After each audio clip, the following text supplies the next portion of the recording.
Welcome back to the Table Rush Talk Show, where we dive deep into the world of entrepreneurship, marketing, and personal growth. I'm your host, Mischa Zvagansoff.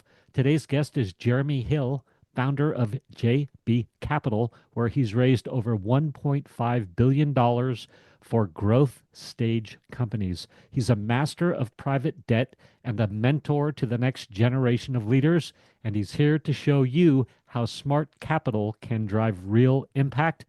Jeremy, welcome to the show. Mischa, thanks, brother. I'm glad to be here. So, I wrote this little intro, and tell me, when you hear mentor to the next generation of leaders, what comes to your mind when you hear that? Unexpected is what comes to mind. There is, people always ask, okay, so hey, Mischa, nice to meet you. Tell me what do you do? Well, tell me about yourself. And your natural inclination is to say, oh, I'm a doctor, I'm a lawyer, I'm a ditch digger, I'm a contractor, I'm a whatever that is, right? And your default mechanism is always what it is that you do and not who it is that you are. And it's kind of weird. You don't think about that. And so this kind of mentorship stuff kind of came certainly unplanned and unexpected. And candidly, it's been one of these kind of beautiful little joyous things it is that I wasn't planning or thinking my life was going to be. So, yeah, kind of an unexpected joy. Yeah, fantastic. So, give us 3 minutes on what you do, or 5 minutes, Yeah. whatever. Yeah. I mean, so for what I do rather than who it is that I am, what I do, I started a company called JB Capital. Okay. I am the J and the B. So, maybe not that great at marketing if that's all we could come up with was JB, right? So started JB Capital about 25 years ago. We are an independent investment bank and advisor. So what that means is we are a hired gun to go solve problems for growing companies and real estate developers and banks and private equity firms, and will hire us it is to oftentimes kind of unscramble scrambled eggs to come in and help solve problems. And oftentimes the majority of those problems have something to do with money, right?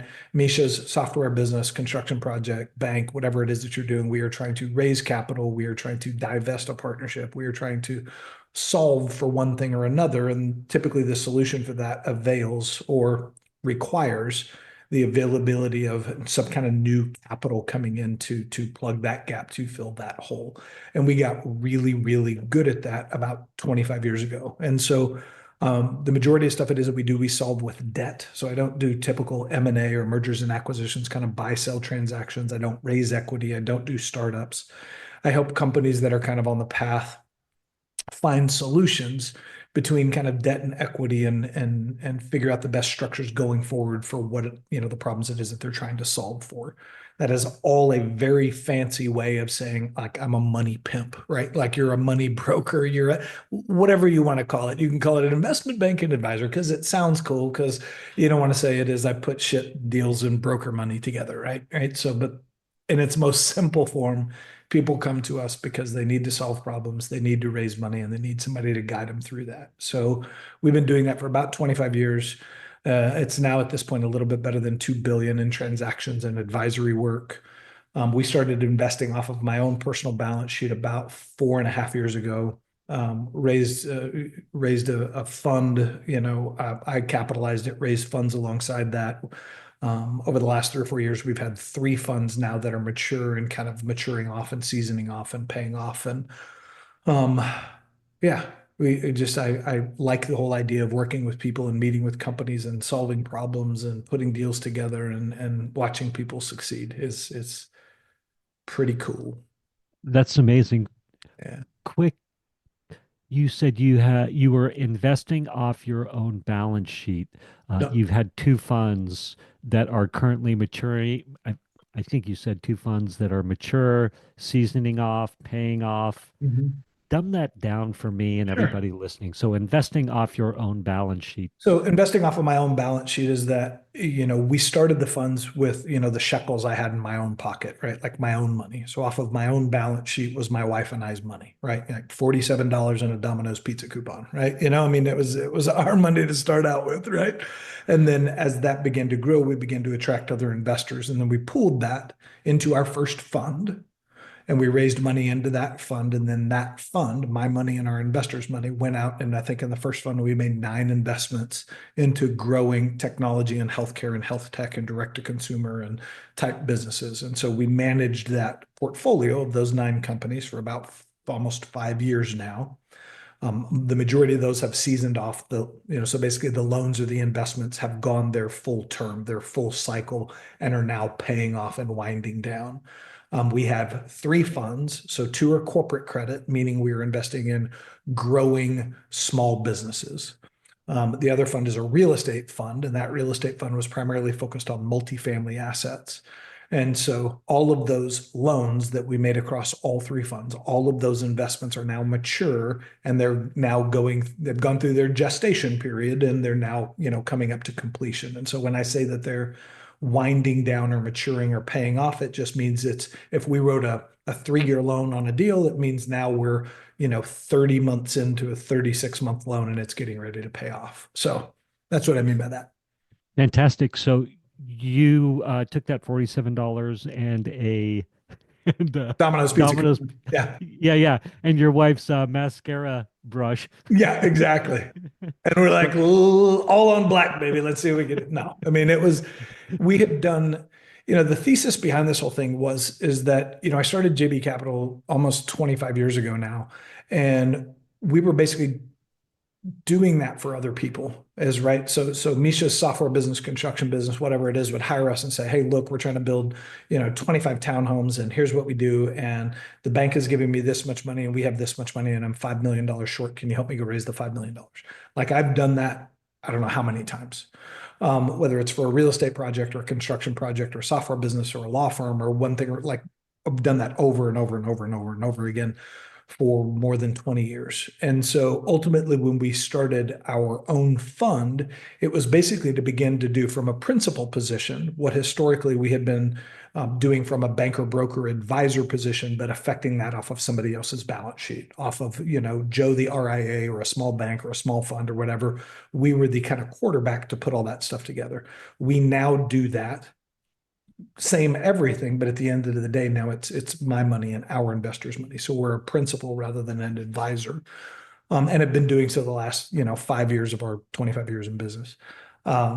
Our investment banking side has kind of come back, like not purposely, but there's things that don't necessarily fit into the mandate of our fund, but I see value there, and I want to make sure those people are taken care of. So they'll hire us on a contract basis. It is to go specifically solve problem A, whatever that is. And so we've got 4 or 5 clients it is that we're doing that for.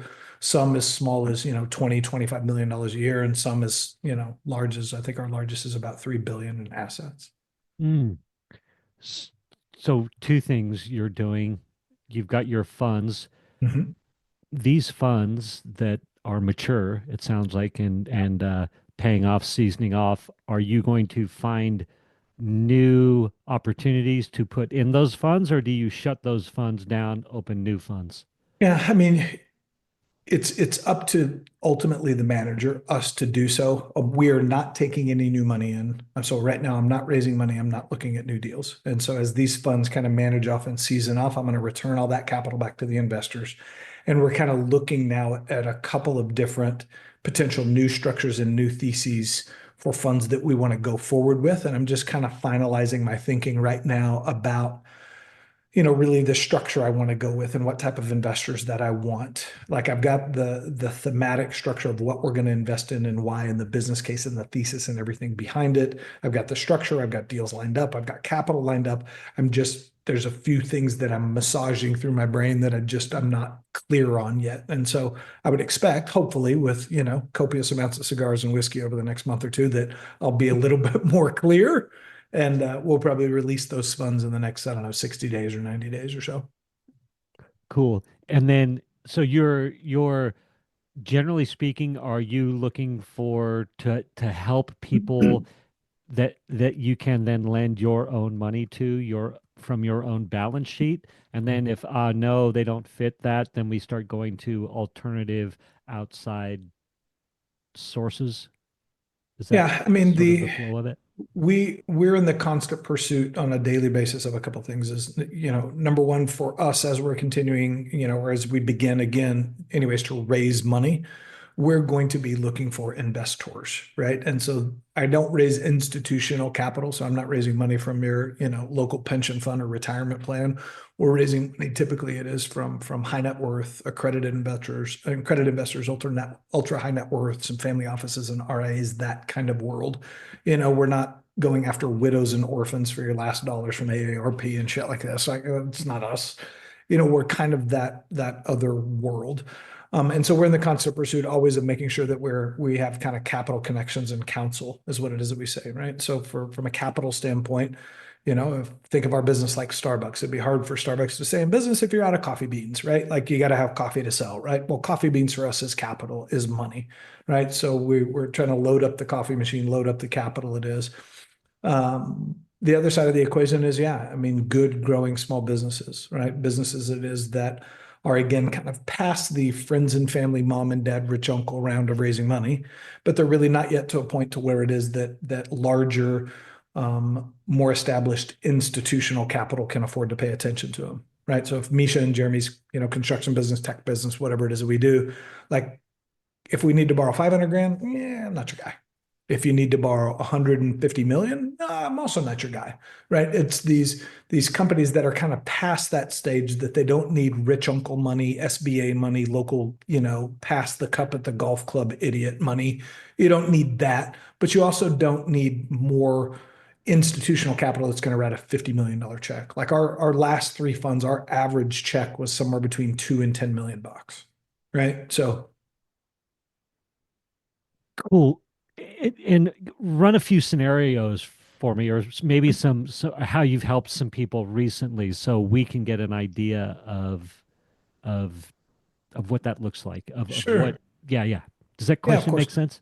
Yeah, of course. Yeah. Yeah. So usually companies are coming to us for, two or three different reasons. Is number one, you are looking at us as an alternative to equity. Is that Mischa and Jeremy's business needs to raise 2 million or million or whatever the number is, right? And rather than me giving up, 20% of my business to some kid in San Francisco in a Patagonia vest, right? Right? Like, I don't know if I want to do that, right? Like, I don't know if I want to go that route. And so they look at us as an alternative that says, maybe I'd rather pay Jeremy a little bit higher interest rate for a temporary period of time, rather than giving up equity to a partner who may or may not be a good thing for my business long term. So that's one reason. The second reason people will typically come to us is they'll come to us as maybe they've already done that, right? Like they've either already gone through a round or two of venture capital or private equity, and they need one more year of growth. Like they want to continue to perpetuate that growth. They just don't want to go back to the sponsor and shake the cup again, right? Like, they don't want to do that. So how do I get that one more year of growth, right? Without having to, fall on my sword and go back to these guys. And so oftentimes guys will come to us because they're looking to like almost rent equity for a year or two. So next time they go back and as to their sponsor and have a, more of an equity like or dilutive level conversation, they've got another year of growth under their belt, right? The third reason is they've gone to their bank and their bank can only get them kind of pregnant. Like Mischa and Jeremy, we need to borrow 5 million bucks to do XYZ. And the bank comes back and says, love what you're doing. We can give you 3. And so we're kind of there and kind of not. And well, now what? So we help solve for those things. That's kind of the core of where it is that we play. And so someone lands in your lap. Let's say the bank can only get them kind of pregnant. Let's go that step And three. And the bank is saying, hey, the banks, my perception of the way it works these days is that the bank is still not lending them their money. They're trying to get any borrower in this mhm. scenarios that we're talking about. They're trying to fit them into a box so they can sell off that debt into pooled assets. If I'm saying that right, is that correct? Or are Some. yeah. So the the banks have gotten to a point to where they have basically engineered out any risk for the bank, right? The reasons why it is that bank capital is 9 times out of 10 is cheaper than private capital is because, they have lower leverage ratios. They want, 3 to 4 times the amount of kind of control and collateral and personal guarantees and pictures of your wife and your dog and a mortgage on your house, and, all this other kind of stuff, right? Like, I mean, it's gotten to a point to where it is that they de-risk it so much that more often than not, most people can't chin the bar to get a traditional loan from a bank. Mm. Um, the ways that banks will oftentimes try to get around that is they will market and kind of push you towards doing an SBA loan. The reality of why the bank does that, though, is a couple of reasons. Number one, the SBA gives them basically an insurance policy against nearly 80% of the risk. So if they loan me $100, the SBA is going to guarantee that from the bank, $80 of that, roughly about 80%. So if I default, the bank's exposure really is only about $20. And so they're typically willing to take that risk. The little known secret, though, is that the fees it is that the bank earns from the SBA are typically 3 to 4 times what they would normally earn from a balance sheet loan it is that they would make, right? So whereas the bank is playing this out of, hey, we're going to put you in this great SBA loan, they don't give a shit about that. It lowers their exposure and triples their income for what it is that they would make. That's why they want to go there. And then the SBA, for all of that, you get 6 months of paperwork, a cavity check, a second mortgage on your house, all this, right? Like it's the challenge with banks is that banks have now gotten to a point to where it is that they kind of fit the barbell approach to things, right? Like they're really good at checking account and savings account and birthday money from grandma when my kids get it. And they're good for a small business for when your wife wants to start baking fucking cupcakes or something like that. Like, cool, that's great. And then they're really good at the companies it is that are 100, $200 million in revenue or more that they can just provide a tremendous amount of services to. Anybody in between, more often than not, they're horrible. Mm. So that really is, I think, kind of one of the reasons why it is that we've seen this kind of massive push and growth and kind of continued acceleration of what you would call basically private capital or alternative lending. Anything that's non-bank lending is kind of going bonkers right now. Going bonkers in that that market is exploding due Is to the exploding. Yeah, dramatically. Yeah, dramatically. yeah, talk to me about that. Like what's going on? Market shift or Yeah. So, I mean, a couple things have happened. So, uh, for most of your listeners, most of people remember or went through kind of GFC, right? The Great Financial Crisis during 2008. And so just before GFC, the United States had right around 11,000 thrifts, 11,000 banks, FDIC insured institutions, bank of, whoever, right? From 2008 to 2010, that number went from 11,500 to 6,500. And then from 2010 to 2015, it went from 6,500 to 5,500, 15 to 20, 55 to 4,500. And now we're sitting right now at about 37 or 3,800 banks. And so what you look at is whether it's Mischa and Jeremy as a borrower or Mischa and Jeremy as a consumer, either way, there's fewer choices. There's fewer girls at the dance, right? In that exact same period of time when kind of 2005, 6, 7, it is to where we had, 11,500 thrifts, we had about 1,200 um, alternative investors, private equity, venture capital, mezz funds, SBIC funds, what you would look at as alternative investments, alternative financing. That number is now nearly 15,000. And so you look at this almost inversion of what was, 11,500 banks is now right around 3,800. You look at what was about 1,200 or so venture private equity, so on and so forth, is now approaching almost nearly 15,000. And so the world is moving towards private marketplace, towards private credit, alternative credit, private equity. The entire world is moving that way.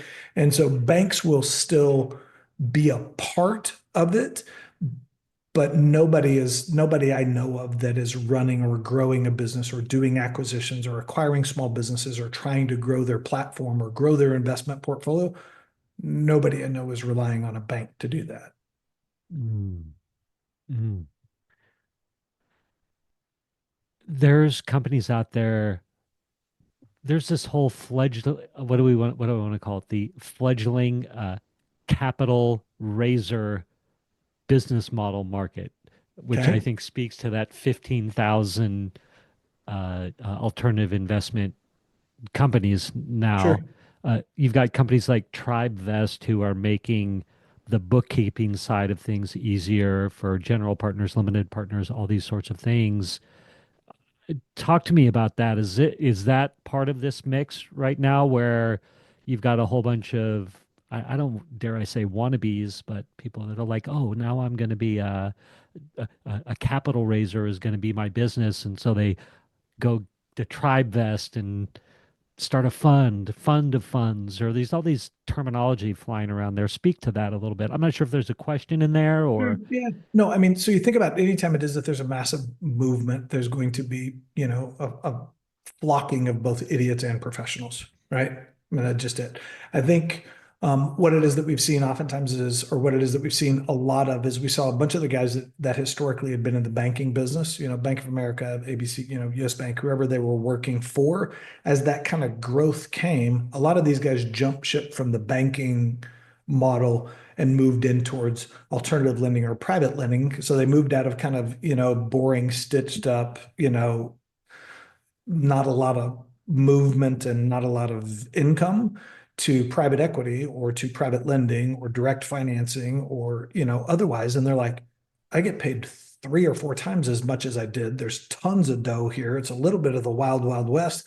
And I'm not stuck dealing with all the regulators and the bullshit that I was at the bank with some idiot on my credit committee. This is awesome, right? And so I think a lot of bankers came out of that, and some have done well, and some are just bankers. So they're still rocking their J.C. Penney suit with a button-down collar, right? So good for them. Um, but there's a bunch of guys that have spun out of larger firms, right? That have spun out of Apollo or BlackRock or Blackstone or KKR or Carlyle or one or the other it is. And they've taken, a team of 2 or 3 guys it is that have spent 10 years together and they started, new ABC Capital, whatever that is. So there's a lot of that growth there. I think for me and where it is that we live in that world, and there's 100 flavors of vanilla ice cream in that world, right? I mean, there's 20 different ways, more than that to do private equity, another 20 different ways or more it is to do private credit. The world it is that I exist in is the private credit world, right? Is direct lending, is non-bank financing. And in that world, it's been driven a lot by, I think the consolidation in the banking world, right? There's fewer choices, right? The banks pulling back, taking less risk, has been another. I think the other big thing there is private equity as a whole. Private equity continues to raise just gobsmacks of money. And so private equity is always looking for a way to make a $10 bill look like a $20 bill, right? How can I do more with less? Well, the way that they can do that is by adding leverage. Best place to get leverage, if you're not getting it from a bank, is from the private credit world. And so private credit, I think, has almost been dragged into its success because as private equity continues to grow, that kind of vacuum of pulling private credit with it allows private equity it is to do 2 more deals or 3 more deals because now they have access to leverage. The problem it is that I'm seeing, and we'll see where it kind of, you know, comes to a head over the next couple of years, is now you have private equity firms, so equity investors are now starting their own debt funds. And so it's kind of like, wait a minute, your equity investor and your lender are the same people. It's like that sounds like a really bad idea. Like I did, right? Like, dude, I don't know. That sounds like a bad idea. So we'll see. I don't know. I'm not sure where that's going to go. so is there obviously heading into the great financial crisis? What do you call it? The GFC? I had never heard Yeah. that before. That's amazing. There was so much money out there, so much liquidity, and then COVID happens, another recession in there, and each time the Fed, we're just pumping more and more and more money into the system. Uh, it sounds like we're still at a place where there's still so much money in the system that private equity can still raise these massive multi-billion dollar funds. Is that in effect what I just heard you Um, say? Or the the two things, so yes is the short answer. The things it is that we're seeing are a couple things. The same, you know, 8 to 10 key players in private equity seem to be getting about 80% of the dollars.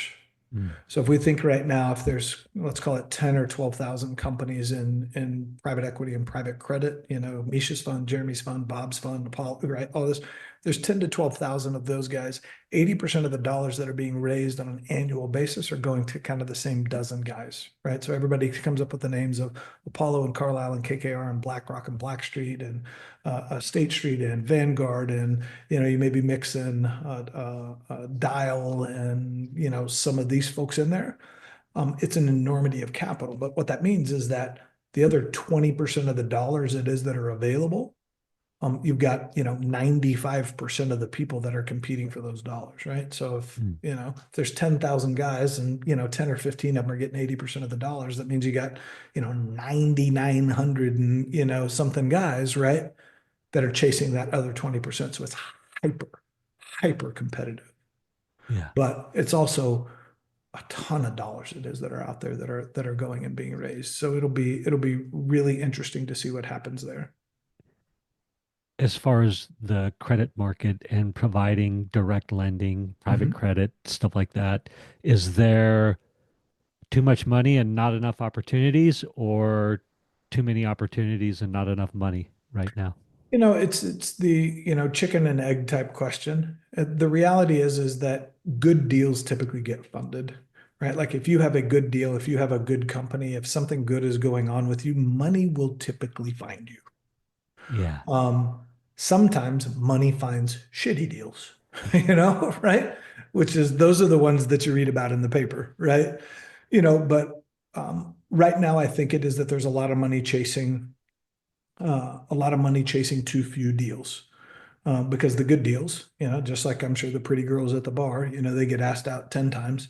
And, guys like me are waiting for, I don't know, whatever. I don't know where that analogy was going, but right, right, you know what I mean is that these good companies are going to get, 7 or 8 term sheets it is that they choose from. Um, the fear, though, that happens is that uh, if everybody's raising dollars, and there are too few good companies that are getting way too many offers. Once it is that, my fund and your fund and John's fund and Bob's fund and stuff like that have raised this money, like when you raise it, that's fine, but now you got to deploy it. And Mm, so at some point, you start seeing people that is maybe reach a little too far because I got to get that money out. So a deal it is that maybe I wouldn't have done, or terms it is that I wouldn't have done. I know that Misha's proposing on this deal. I'm proposing on this deal. John's proposing on this deal. And so one of us at some period of time is going to make an exception. One of us at some period of time is going to concede to where it is that I maybe wouldn't have conceded on this. I'm going to lower my interest rate. I'm going to reduce my equity. I'm going to do something because I need to get that deal done. Because if I don't get that deal done and deploy this capital, then I can't use it in, my pitch deck for next year's fund when I go out and raise again. And you say that a little bit tongue in cheek, and that happens time and time and time and time and time again. So mm, I think the long answer to a short question is there's plenty of capital available, and it tends to find the good deals, but people are fighting heavy to make sure that they can deploy capitals into good deal. mm. You're out there speaking on podcasts right now. You're getting your message out to the world. Mhm. Who are you hoping hears this, and what do you, and I don't mean this flippantly, it's an Yeah. honest question. What do you hope to get, or who do you hope to attract? I think really probably half of our podcasts, and I don't know, I've done 100 maybe. Probably half of the podcasts it is that we've done have been focused around kind of small business finance, entrepreneurship, how to pick partners, solving for some of those questions. The other half really have been focused on kind of, marriage and family and men's leadership and how you show up and that kind of thing. And that's the part it is that's really been taking off lately. Ultimately, who I hope hears this, or if this is resonating with somebody on the other end of this somewhere. I think from a small business side of things, it is there. You know, I wanted to know that there was somebody in this business in a white cowboy hat, right? Like too often it is you too often it is there's so many agendas at play is that you don't know whether the advice it is that you're getting or the counsel it is that you're getting has a little asterisk to it. And, I've always been of the mind it is that if I'm raising money or doing a deal with Mischa, or I'm going to invest in your company or one thing or another, is that I wanted to be of the mindset that 5 years from now, if I'm no longer investing and raising money and doing deals, I open a sandwich shop. I'm pretty sure Mischa is going to come buy his sandwiches for me, right? Because of the relationship, how it is that I treated. He knew that I was honest, was upstanding. We were operating in integrity. It was transparent. It was, those kinds of things. There's not a lot of that in the finance business. Um, there's not a lot of that in the finance business. And so for me, I wanted to be some type of either voice or friend or somebody it is that could provide sage counsel, whether we do business together or not. Right? Like I don't really care whether it is that we put out 20 million or 50 million or $100 million this year, but I do care about the people it is that we put that capital out to. Right. And so ultimately, if we're not going to do business together, I'd just rather be your friend, Mm. you know? And so for those people it is that are listening that need um, some counsel without bias, those are the people it is that I want to help. Whether we invest or we introduce you to somebody, I don't really care. But I Mm. want to make sure it is that you're not getting taken advantage of because I've seen that happen way too many times. Mm. Mm. Your perfect customer profile on the lending side of things, where you're acting as a lender, where you're acting as this equity, no, not, I guess, a capital Yeah, source. Am I saying that right? yeah, sure. Give me a, like, if a construction company who's building a 30-story hotel, Yeah. that guy, that's my perfect guy, calls me, needs bridge financing, or no, it's the person who, does that question make Yeah, sense? sure. Yeah. So kind of the perfect customer profile for us on the lending or investing side is, so if it's corporate credit, so if it's on a small business side, most often these companies are kind of 10 to $75 million in revenue. They're not laden with debt. They may have some, they may have not. The perfect customer there for us is either kind of technology enabled services. I really like healthcare, health tech, education tech, real estate tech, property tech, like that tech enabled services space. And I really like the upper end of professional services, law firms, CPA firms, wealth management businesses, that kind of thing. We're really good at that. The Midwest specialty manufacturer that makes widgets and has been doing it for 50 years, there's 1,000 guys better at that than me. But we typically like the kind of former criteria, 10 million to $75 million a year, modest profitability. You don't have to have 10 million bucks in EBITDA. You can have $500,000 to $5 million in EBITDA, but you're looking for differentiated capital. You need to solve a complex problem. We're really good at that. On the real estate side, our average kind of investment on the real estate side is 2 to 20 million. We're kind of $2 to $10 million check sizes on our fund. I can go up to 20 if we want to, but it's kind of that $2 to $20 million solve. Really good at the residential side of things, both kind of single family developments and multifamily developments. This is either a for sale product or build to rent type product. Pretty good at industrial. I suck at retail. I suck at hotel. Um, I haven't done much in office, but our largest office client right now is about 3.5 billion, and we are doing a major restructuring for all of the reasons why you would expect an office. So if there are people listening, it is that rates have changed on your portfolio. You've got a maturing product that's coming out of one interest rate environment into another, and we're solving for that now, and have gotten really good at that. And Mm. so if there's people listening that have, complex problems either in their business or in their real estate portfolio that need help, we're pretty good at kind of turning all the dials of the Rubik's Cube and making that stuff work. So if I heard you say at the end there, it's people have loans or credit facilities that are rolling over, and Yeah. they need to find new and need to be able to make it work in the higher interest rate environment. Yeah. I mean, what's happening right now in kind of the commercial real estate space is that you've got about 3 trillion in commercial maturities it is that started December of 23, that over the next kind of 3 years or so all of that paper is coming due. And so 10 years ago, you had paper it is that was originated in, high twos, low threes, that's now coming out into today's market at 6.5. And 5, 7, 8 years ago, it is that product was selling, at a valuation at between a 4 and maybe a 4.5 cap, and now it's trading at a 6.5 to a 7 cap. And so when you combine those things together, is that your cost of capital just doubled, right? And then your valuation has been compressed. That's like a perfect storm of crap, right? So now what do you do? How do you solve for that? What does the lender's balance sheet look like? Are they going to be able to either write it down, participate, recast it, do one thing or another? And so whereas we talk about what happened in GFC in 2008, like the totality of our exposure in GFC was about 850 billion, right? Like that's what that time cost. When we look at what's happening now, this is around 3 trillion. So if you remember what happened in 2008 to 2010, and we look at what's happening now that's not being spoken of, is right now it's 3.5 times the size of what it is that we went through in 2008. But instead of being from a residential mortgage standpoint, this is in a commercial mortgage standpoint.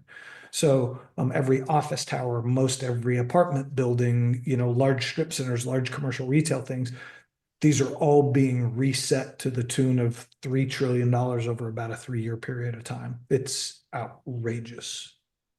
Wow, as this lump is going through the anaconda, or it's like the Yeah, pig going exactly. through the snake. Yeah.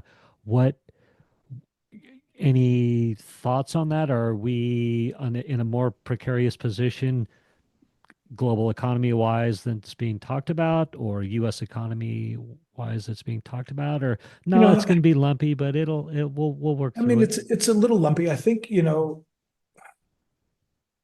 COVID kind of shone a light on this a little bit, um, primarily around kind of the office space, right? Everybody was used to getting up in the morning and going to work, and then we leave for work at the same time, we come home at the same time, we do it Monday through Friday, we do all this kind of thing, and nobody ever goes, "Why the hell do we work through Monday through Friday? And why do we work 7:30 to 5:30? And what about Tuesday? Fuck, I want to take Tuesday off." Or like there was no thought to any of this. I'm sure it was some time ago, long before my time and your time.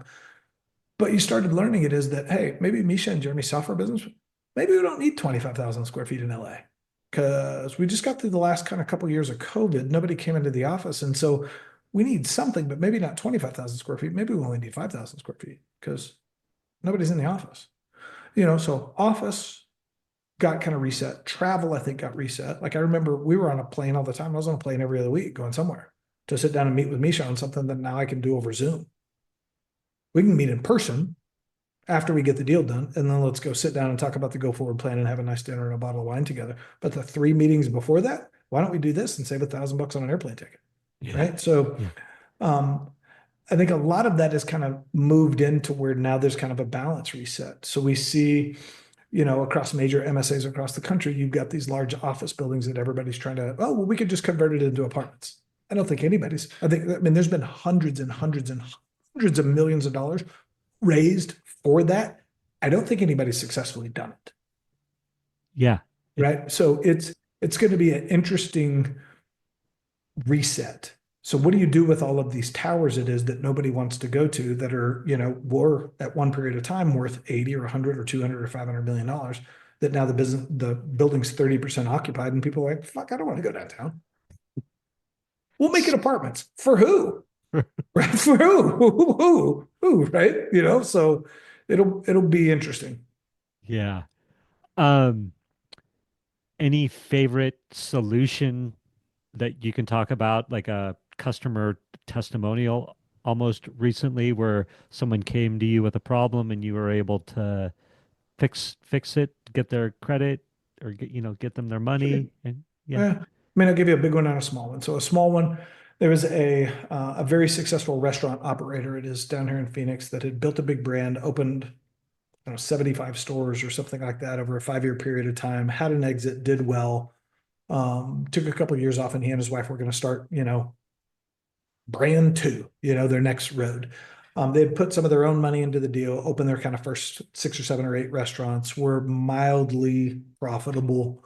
But they really wanted to go at it and they were putting a bunch of their own money into it. So they came to us. We put in $2.5 million about a year ago. helped them open 9 more stores, brought in some management, brought in some marketing.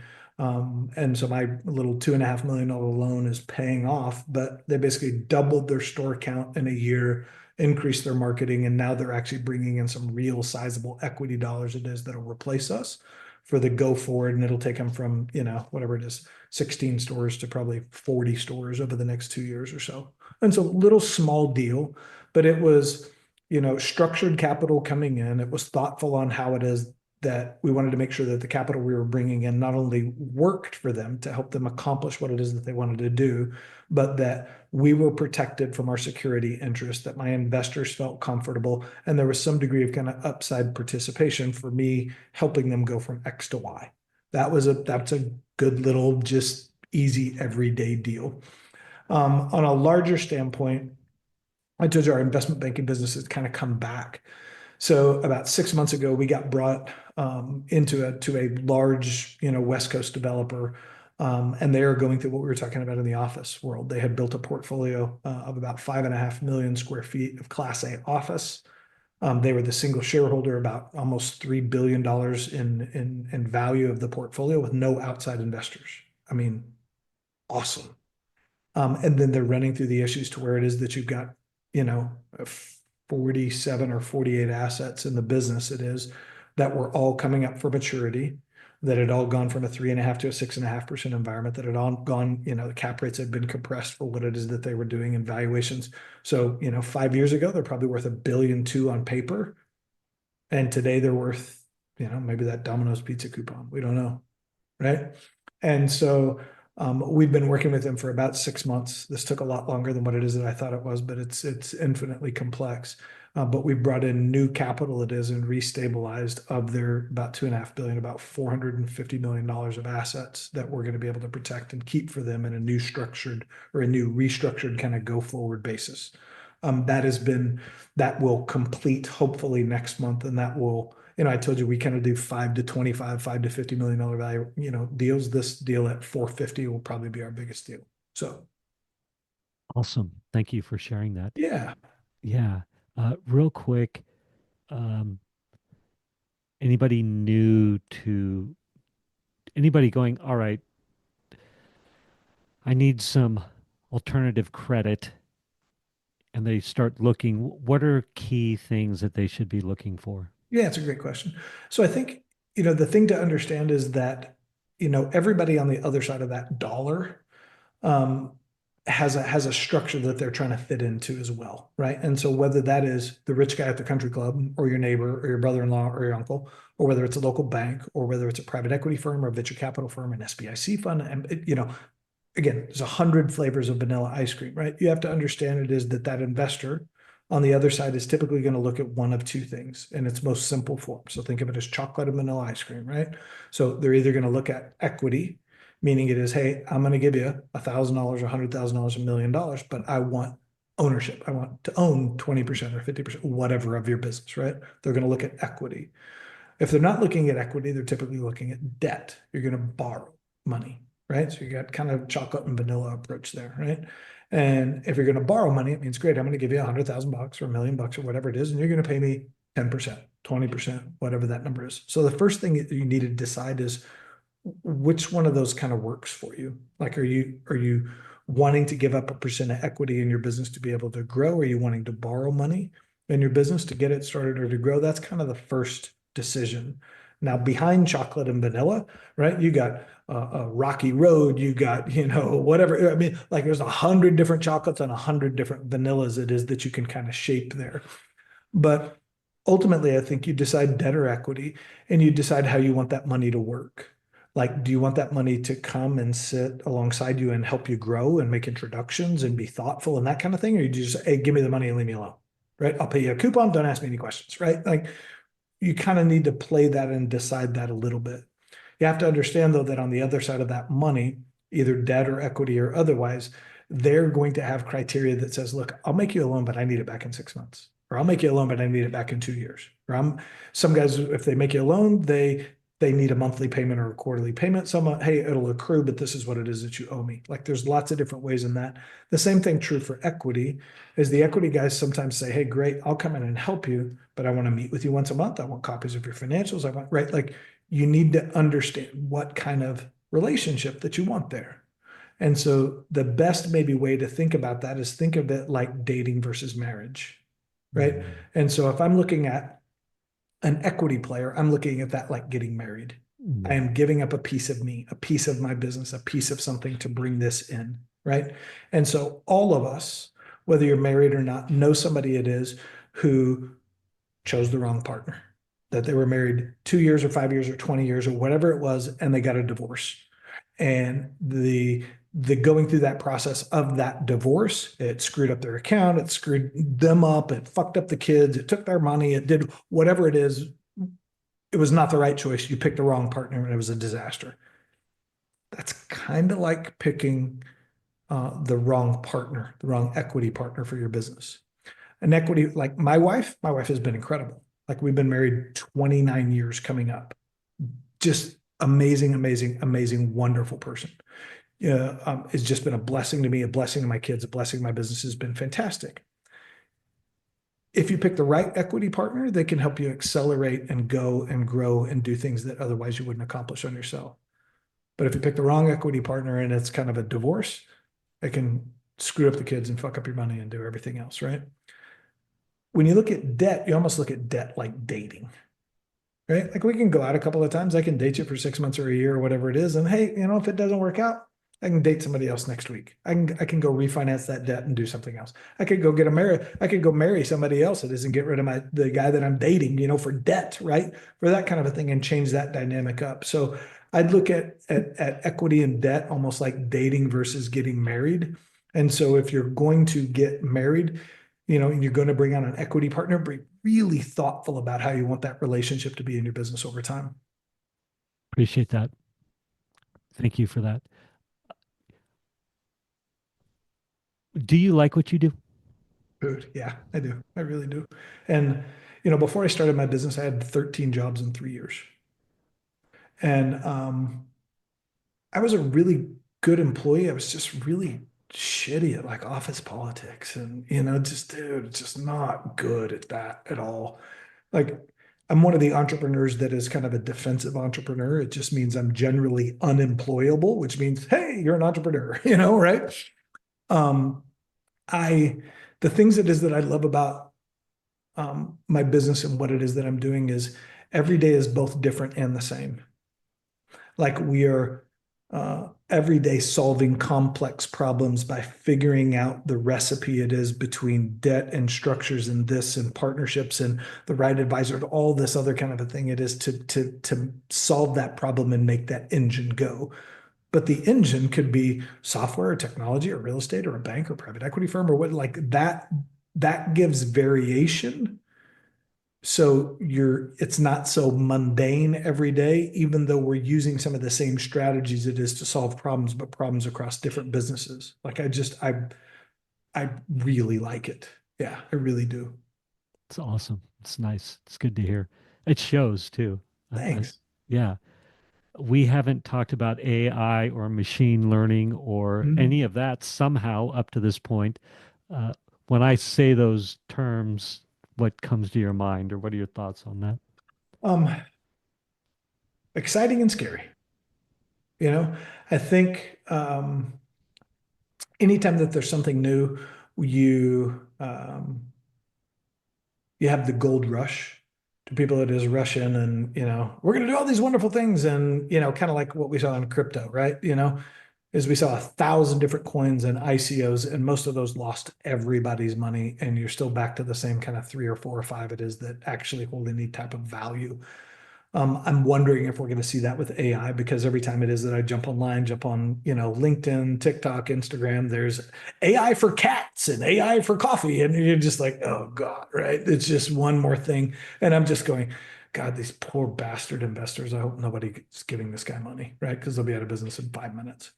But I love what it is that we're seeing in AI. It is for solving the mundane or solving things it is that are repetitive and relatively simple.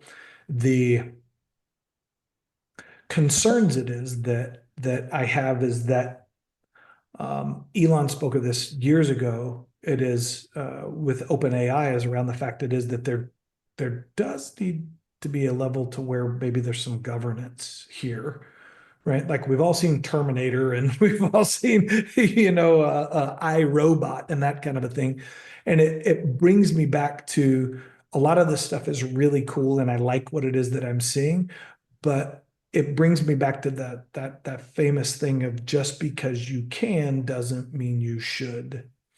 And when you look at being able to the things of um, mimic or create or capture somebody from a 30-second or a 1-minute video. And now I know all the intonations and inflections and movements of your face and how your muscles work. And now I've got 30 seconds of your voice. And so I can get a 95% clone towards you of this, that, and the other thing. That becomes scary. So you've heard the things of, okay, well, what if there is a crime? And you said, well, I didn't do that. Well, we have a video of you doing this. But I'm telling you, that's not fucking me. Well, we have a video. Like, at what point is it disproven? At what point is it I get a phone call from my kid who says that they're in trouble and I need to come get them and it's not really my kid? And again, this is that thing that Elon said years ago and why it is that he left of, hey, like, this is really cool what it is that we're doing, but there does have to be like a governor here somewhere to where we go only to this point, because beyond that point, then shit gets wild. Yeah. I think we've missed that already. Mm, mm, mm. What, anyone you're trying to hire in your business? No, we will.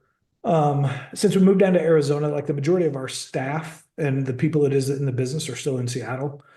And some people it is that I miss. I mean, I talk to them 5 times a day and try to get up there when it is that I can. But I think any new additions it is that we have will be here in Arizona because this is where we, live and eat, work and breathe and all that kind of stuff. So I will probably bring on an analyst and a portfolio manager for the new funds it is that are coming up in the next, 60-ish, 90-ish type days. And we'll see.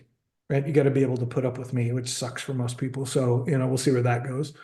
Um, we are, going back to your AI conversation, I mean, we are looking at ways it is that we can leverage AI and automation to be better at what we do. Like, I don't want to do it in a fact that is taking a job away. Like, that's the thing too, is that AI is going to take over everything and we're all going to be homeless and need to be on, government issued, income, minimum basic income. Or like, I don't see that, but I see, ways it is, if you're prudent, to see if you can figure out a way with AI to do 8 hours of work in 4 hours, or maybe I can get 5-day work week done in 2 days, and that means I can spend an extra day or two with my kids and my wife and my family. That'd be fun. Or maybe doing something for myself, novel, right? Like I see that rather than how do I get rid of all my employees, keep more money for me, and Scrooge McDuck my life. Mm. Where do you see yourself, your company in 3 to 5 years? Oh, dude, great question. I see a couple things. I see us, meeting some goals and objectives it is that we have for capital raising.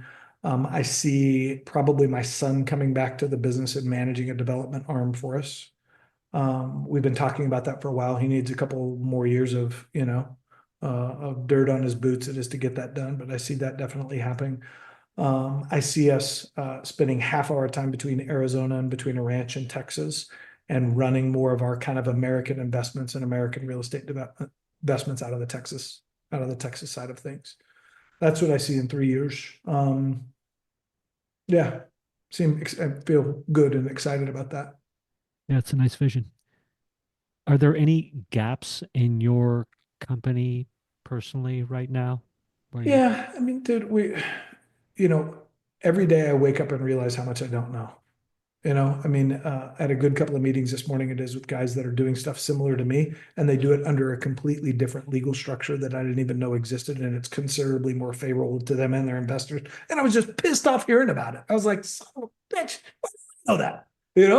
So are there gaps? Yes. And I'm hopefully smarter tomorrow than I am today, because today I've already learned some shit I didn't know yesterday. So the gaps for us really on kind of a go forward basis is I really want more of a kind of our operation management and portfolio management to be better. Like we're a small team of 7 people in our business, even though, we'll do, potentially $500 million of deals or so this year with this large deal coming in. We're still a small shop, and I'd like to add that to kind of reduce a little bit of my burden and my stress, but ultimately it is to provide a better experience to those people that we're doing business with. That could get better, that could get better. I'd like to have a nicer coffee machine in the office, but yeah. Sometimes it's the simple things, It's simple isn't it, shit, Jeremy? dude. My son works for this a couple $1 billion private equity real estate firm, and every day he's like, "Dad, you got to get one of these coffee machines." It's like, what are you talking? So good. I was like, great. Have a great day at work, kid. Like, what are you doing? Oh my gosh, this has been a ton of fun. Anybody watching, listening, you can go to jb-capital.com, jb-capital.com, and see everything that Jeremy's up to. You can also go to find you on LinkedIn at Jeremy B. Hill. Look for Jeremy B. Hill on LinkedIn, founding and managing partner of JB Capital. Any other ways you want people to get a hold of you, or? No, that's great. I mean, we're easy to find across social channels or otherwise. So, like Mischa said, it's jb-capital.com. If you want to find us anywhere, it's awesome. We're happy to do that. And then outside of that, across Instagram or anywhere else, just go look up Jeremy B. Hill and you'll find me somewhere. So Amazing. I'll hit stop and we'll say goodbye offline. Thank you for listening to this episode of the Table Rush Talk Show. For resources to help you sell your stuff, go to belove.media/resources. That's belove.media/resources. And be sure to subscribe, comment, 5-star, and share. Thank you again for listening.